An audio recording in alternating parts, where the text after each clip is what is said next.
ఒక్కసారైనా దుర్గాయై నమః అనాలి, లేదా కనీసం దుర్గా అని అనాలి ఒకసారి. అందుకే ప్రత్యేకించి ఆంధ్రదేశంలో ఒకప్పుడు ఇంట పుట్టిన ఆడపిల్లలలో దుర్గానామం లేనటువంటి కుటుంబం ఉండేది కాదు.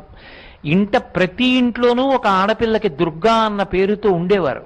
ఎందుచేత అంటే దుర్గా అన్న నామాన్ని నోటితో ఉచ్చరించినంత మాత్రం చేత అనేకమైనటువంటి ఫలితములు సంక్రమిస్తాయి. దుర్గా ఈ ఒక్క నామంలో దకారాన్ని ఉచ్చరించడం చేత దైత్యనాశనం అవుతుంది. దైత్యులంటే రాక్షసులు. ఆ రాక్షసులు నశించినటువంటి కారణం చేత మనసులలో ఉద్రేకమైనటువంటి భావనలు, సమాజాన్ని పాడు చెయ్యాలి, సమాజాన్ని వక్రగతిలోకి తీసుకెళ్లాలనేటటువంటి ప్రబోధాలు ఉండవు.